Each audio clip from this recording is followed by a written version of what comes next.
মুসলমান, আমাদেরকে বুঝতে হবে আমাদের আলিম সমাজ কাকে বলে, আলিম কাকে বলে এটা বুঝতে হবে। মনে করিয়েন না পৃথিবীর মুসলমান, এই আলিম কখনো মুদাররিস হয়ে মাদ্রাসায় দার্সে বসে বাচ্চাদেরকে কোরআন হাদিসের শিক্ষা দেয়, নামাজের মাসলা শিখায়, হজের মাসলা শিখায়, উজুর মাসলা শিখায়, গোসলের মাসলা শিখায়। এই আলিম ইমাম হয়ে 5 ওয়াক্তের নামাজ পড়ায়, এই আলিম ইমাম হয়ে ইসলামের দাওয়াত দিয়ে বেড়ায়, এই আলিম আলিমের দ্বীন হয়ে মানুষকে নামাজের কথা বলে, মানুষকে ভালো শিক্ষার দিকে নিয়ে যায়। এই জন্য পৃথিবীর মুসলমান, আমার আপনার নবী সাল্লাল্লাহু আলাইহি ওয়াসাল্লাম 1450 বছর পূর্বে বলেছেন, ইমাম তাবরানী রাহমাতুল্লাহ আলাইহি মুআজামুল আওসাত কিতাবে হাদিসটি উল্লেখ করেছেন। আমার আপনার নবী বলতেছেন, হয় তুমি আলিম হও, হয় তুমি আলিম হও, নচেত তালিবে ইলম হও, নচেত আলিমের মজলিসে বসনেওয়ালা হও, নচেত তুমি আলিমের বন্ধু হও। যদি 4টার মধ্যে তুমি কিছুই না হতে পারো, রাসূল পাক বলতেছেন তুমি ধ্বংস হয়ে যাবে, তুমি বরবাদ হয়ে যাবে।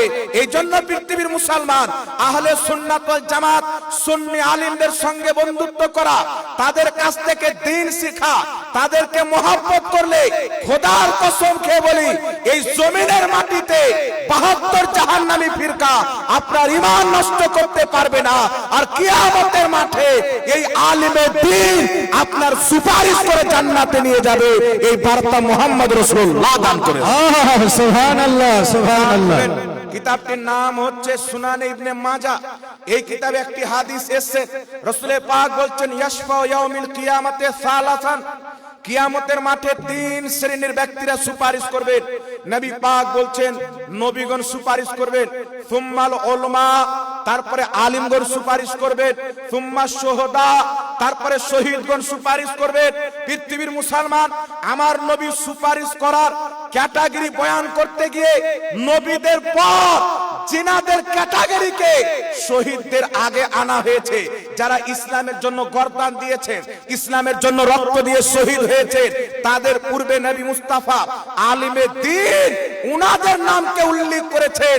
কারণ শহীদের চাইতে বেশি মর্যাদা আল্লাহ আলিমে দ্বীনকে দান করেছেন। সুবহানাল্লাহ, সুবহানাল্লাহ। এই মর্যাদা আমাকে আপনাকে বুঝতে হবে। এই জন্য পৃথিবীর মুসলমান, আপনাকে বলতে চাই, আজ সমাজের মধ্যে যদি কোনো আলিমে দ্বীন নাইবে রাসূল ইনাদের কোনো একটা মানুষ ভুল পেয়ে নেয়, একটা কোনো গুনাহ পেয়ে নেয়, মানুষ আলিম সমাজকে তুচ্ছ নজরে দেখে।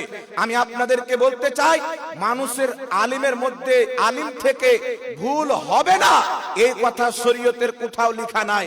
একমাত্র নবীর মাধ্যমে, একমাত্র ফেরেশতাদের মাধ্যমে গুনাহ হওয়া অসম্ভব, বাকি সবার মাধ্যম দিয়ে গুনাহ হওয়া সম্ভব রয়েছে। এই জন্য পৃথিবীর মুসলমান, আমি আপনাকে বলতে চাই, সাহাবায়ে কিরাম যেই সাহাবীদের মতো পৃথিবীতে আলিমও কেউ হতে পারে না, পৃথিবীতে আল্লাহ পাকের ওলিও কেউ হতে পারে না। সমস্ত ওলির মধ্যে সর্বপ্রথম দরজা হচ্ছে সাহাবায়ে কিরামের। গৌসে আজম হোক, গরিব নওয়াজ হোক, কুতুবুল আউলিয়া হোক, নিজামউদ্দিন আউলিয়া হোক, পৃথিবীতে যত আল্লাহওয়ালা ইবাদত করে আল্লাহর নিকট অর্জন করেছে, সারা পৃথিবীর সমস্ত আউলিয়ার মধ্যে সর্বশ্রেষ্ঠ ওলির নাম হযরতে আবু বকর সিদ্দিক। জোরে বল সুবহানাল্লাহ।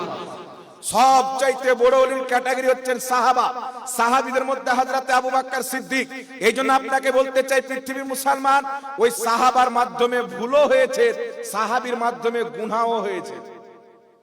একজন সাহাবী নবী পাক সাল্লাল্লাহু আলাইহি সাল্লামের নিকটে আসলেন, ইয়া রাসূলুল্লাহ, ইয়া হাবিবাল্লাহ, আমি রোজার অবস্থায় আমার স্ত্রীর সঙ্গে সাক্ষাৎ করে ফেলেছি, আমার শাস্তি কি হবে? রাসূল পাক বলছেন, তুমি 60টা রোজা রাখো 2 মাস কন্টিনিউ। সাহাবী বলছেন, হুজুর 1 মাসের অবস্থায় তো 2 মাস কি করে রাখবো? রাসূল পাক বলছেন, 60 জন মিসকিনকে খাবার খাওয়াও। এই পৃথিবীর মুসলমান, এই হাদিসটা বলার উদ্দেশ্য হচ্ছে, সাহাবী রোজার অবস্থায় নিজের স্ত্রীর সঙ্গে আলাপ করলেন, এটা নেকির কাজ ছিল না গুনার কাজ ছিল? জোরে বলতে হবে। কিন্তু আমার নবী বললেন না, সাহাবী তোমার মর্তবা শেষ হয়ে গেল, তুমি সাহাবিয়াত থেকে নিচে নেমে গেলেন, তুমি যে সাহাবী ছিলে এই মর্যাদা তোমার গুনার কারণে শেষ হয়ে গেল। রাসূলে পাক এই কথা বলেননি। রাসূলে পাক মসলা বয়ান করেছেন, তিনার সাহাবিয়া তো সঠিক জায়গাতে ছিল। বলার উদ্দেশ্য হচ্ছে যদি কোনো আলিমের মাধ্যমে ভুল হয়, যদি কোনো আলিমের মাধ্যমে গুনাহ হয়ে যায়, তার গুনাহকে ঘৃণা করা উচিত, কিন্তু সে আলিমের সম্মান করা যেমন গুনাহ করার পূর্বে জরুরি ছিল, গুনাহ করার পরেও জরুরি থাকে। মানুষের মাধ্যমে গুনাহ হতে পারে।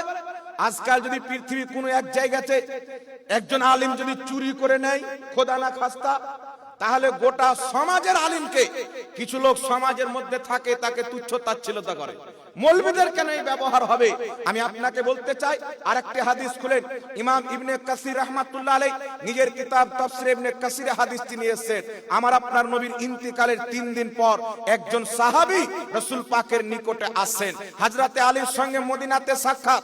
বলছেন, ইয়া আলীউল মুর্তজা, রাসূল পাক কোথায় আছেন? হযরতে আলী বলছেন, তুমি জানো না নবী পাক তো 3 দিন পূর্বে ইন্তিকাল করেছেন। ওই সাহাবী যখন নবীর ইন্তিকালের খবর শুনলেন, চোখ দিয়ে পানি ঝরঝর করে বইতে আছে। পায়ে হেঁটে হেঁটে রাসূল পাকের রওজার নিকটে গেলেন। যাওয়ার পরে রাসূল পাকের রওজাতে দাঁড়িয়ে বলছেন, ইয়া রাসূলুল্লাহ, ইয়া হাবিবাল্লাহ, নবী গো, আমি আপনার গুনাহগার উম্মত সাহাবী আপনার নিকটে এসেছি। আমি জানের উপরে জুলুম করেছি, আমি গুনাহতে লিপ্ত হয়েছি। আর আল্লাহ কোরআন পাকে বলেছে, যখন তুমি গুনাহতে লিপ্ত হবে আমার নবীর দরবার এসে তওবা করো। যদি তোমাদের হয়ে আমার মুস্তাফা দোয়া করে দেয়, আমি আল্লাহ তোমাদেরকে ক্ষমা করে দেব। সুবহানাল্লাহ। এই সাহাবী রাসূল পাকের ইন্তিকালের 3 দিন পর মদিনাতুল মুনাওয়ারাতে রাসূল পাকের রওজাতে এসে বলছেন, ইয়া রাসূলুল্লাহ, আমাকে ক্ষমা করা হোক। হযরতে আলী বলতেছেন, এই কথা বলতে বলতে সেই সাহাবী রাসূলে কায়নাত সাল্লাল্লাহু আলাইহি সাল্লামের কবরের মাটি নিয়ে নিজের মাথাতে ঢালতে আরম্ভ করলেন। আর বলছেন, ইয়া রাসূলুল্লাহ, যদি আমাকে ক্ষমা না করা হয় আমি এই জায়গা থেকে যাব না। হযরতে আলী বলতেছেন, খোদার কসম, আমি শুনতেছিলাম ফানুদিয়া মিনাল কবরে আন্নাহু কাদ গফারা লাকা। হযরতে আলী বলতেছেন, নবী মুস্তাফার রওজার ভিতর থেকে আওয়াজ আসলো, এই আমার সাহাবী যাও, আল্লাহ তোমাকে ক্ষমা করে দিয়েছে।